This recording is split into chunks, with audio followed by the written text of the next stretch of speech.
আজকে আমরা দেখব রিকারশন দিয়ে কিভাবে আমরা 1 থেকে n পর্যন্ত যোগফল বের করতে পারি।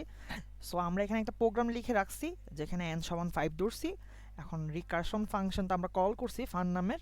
তো এই রিকার্সিভ ফাংশনটা আমাদের কি করে দিবে, 1 থেকে 5 পর্যন্ত যোগফল বের করে দিবে। আমরা প্রোগ্রামটা একটু রান করে দেখি।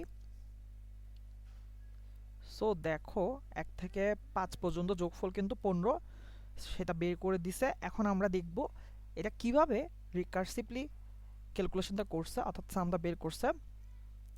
সো এটা হচ্ছে আমাদের সেই রিকারশন ফাংশনটা। সো প্রথমে যখন কল হবে তখন আমার কি হবে, x সমান 5 হিসেবে আসবে, যেহেতু আমি ফান ফাংশনটাকে কল করার সময় আর্গুমেন্ট হিসেবে n দিছিলাম আর n এর মান 5 ছিল। সো আমার x হিসাবে 5 আসবে। এরপর আমরা ইফ কন্ডিশন চেক করব, ইফ x কি 0 কিনা। x তো 0 না, তাহলে ইফ কন্ডিশন যাবে না। এরপর আবার এই লাইনটা যাবে, এই লাইনটাতে কি করবে, সাম করবে x এবং আবার রিকার্সিভ কলের থেকে যা আসবে যোগফল ওগুলা। সো দেখো রিকার্সিভ কলটা যেহেতু হয়েছে, আমরা রিকার্সিভ কলের কারণে আরেকটা নতুন একটা ফাংশনে চলে গেছি, সেখানে যাবে x সমান 4 হিসাবে। এরপর এখনও তো x সমান 0 না, সো ইফ কন্ডিশনে যাবে না এবং রিটার্ন 0 হবে না। এরপর আবার এই লাইনে যাবে, আবার কি করবে, সাম করবে x প্লাস আবার রিকার্সিভ কল। সো আবার রিকার্সিভ কল হয়েছে, তো এখন রিকার্সিভ কলে কি x সমান 3 হিসাবে যাবে। সো এখানে x সমান তো এখন 0 না, তো এখানে যাবে না, রিটার্ন 0 হবে না। আবার এই লাইনে যাবে। সো এই লাইনে যাইলে দেখো আবার রিকার্সিভ কল হচ্ছে, যেখানে এখন x মাইনাস 1 অর্থাৎ x সমান 2 হিসাবে যাচ্ছে। এখনও তো আমার 0 না, অর্থাৎ রিটার্ন হবে না।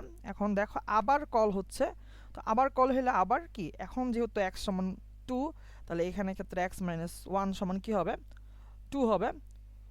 সরি, x মাইনাস 1 সমান 1 হবে বিয়োগ করে। সো 1 দিয়ে আবার রিকার্সিভ কল হয়েছে। তো যেহেতু এই লাইনগুলো এখন হচ্ছে না, আবার রিকার্সিভ কল হয়েছে, আবার 0 দিয়ে রিকার্সিভ কল হয়েছে। সো এখন দেখো এখন কিন্তু x সমান 0, অর্থাৎ এখন আমি রিটার্ন করতে পারবো, ইফ কন্ডিশনে চলে যাবে এবং রিটার্ন কি হবে, 0 হবে। সো দেখো রিটার্ন হয়ে গেছে, টিক চিহ্ন হয়ে গেছে, অর্থাৎ এই ফাংশনটা ডান কাজ। এখন সে ব্যাক করবে এবং কোথায় রিটার্ন করবে, যেখান থেকে তাকে কল করা হয়েছে, তাই কিন্তু এই জায়গা থেকে কল করা হয়েছিল। সো এখানে 0 চলে আসবে। সো 0 চলে আসলো, তাহলে আমাকে বলো এ ধাপের ক্ষেত্রে x সমান কত। x সমান হচ্ছে, মানে এই ফাংশনের ক্ষেত্রে x সমান হচ্ছে 1, তাহলে 1 প্লাস 0 যোগ হবে। তো যোগ হয়ে কি আসবে, 1 1 সামে বসবে। এখন এরপরে লাইনে গিয়ে সামটা রিটার্ন হয়ে যাবে, রিটার্ন করবে কত, 1 1 কাকে রিটার্ন করবে, একে যে কল করছে, একে কল করছে এ ফাংশনটা। সো এখানে 1 চলে আসলো। এখন এ ফাংশনের ক্ষেত্রে x সমান কত, এ ফাংশনের ক্ষেত্রে x সমান হচ্ছে 2। সো 2 আসলো, এবার সাম করলো। এরপর দেখো আবার এই লাইনে চলে যাবে, এই লাইনে কি করছে, 3 কে মানে 2 আর 1 যোগ করে তো 3 হয়েছে, তো 3 তো সামে আছে, এখন সামকে রিটার্ন করছে, তাহলে সামটা রিটার্ন হবে এবং 3 কে রিটার্ন করবে। এখন রিটার্ন কাকে করবে, একে যে কল করছে, একে কল করছে এই ফাংশনটা। সো সেই ফাংশনের কাছে যাবে, সেই ফাংশনের কাছে গেল এবং 3 দিল। এরপর এই ফাংশনের ক্ষেত্রে x সমান কিন্তু 3, তাহলে 3 প্লাস 3 সমান কত হবে, 6 6 সামে বসবে। এরপর পরের লাইনে যাবে, এরপর আবার দেখবে মানে রিটার্ন করে দিবে সামকে। তো সামকে রিটার্ন করে দিলে এই ফাংশনের কাজ শেষ। এখন এই ফাংশন দিয়ে কত, সাম রিটার্ন হচ্ছে, আর এই ফাংশনের ক্ষেত্রে সাম 6। সো সাম 6 রিটার্ন করবে, যাকে মানে এই ফাংশনকে যেখান থেকে কল হয়েছে, এখান থেকে কল হয়েছে, তো এখানে 6 চলে আসলো। এরপর এখানের ক্ষেত্রে আবার কিন্তু x সমান 4, তাহলে 6 প্লাস 4 সমান 10 সামে বসবে। এরপর সামটা সামের কাছে যাবে এবং সাম রিটার্ন করবে। সো রিটার্ন করবে কত, সাম রিটার্ন করবে 10। সো 10 রিটার্ন হয়ে এখানে চলে আসবে।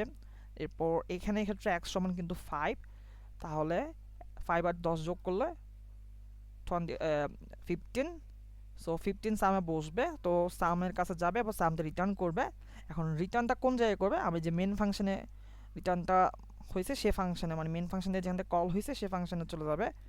সো দেখো রিটার্নটা এখানে চলে আসলো। সো চলে আসার পর আনসারে 15 বসে যাবে এবং 15 প্রিন্ট করে দিব। সো এটা আমি সি প্রোগ্রামিং দিয়ে করছিলাম, বাট C++ দিয়ে দেখাইছি, জিনিসটা একই। সো আশা করি তোমরা 1 থেকে 5 পর্যন্ত কীভাবে যোগ করবা, রিকারশন ইউজ করা, ওইটা বুঝতে পারছো।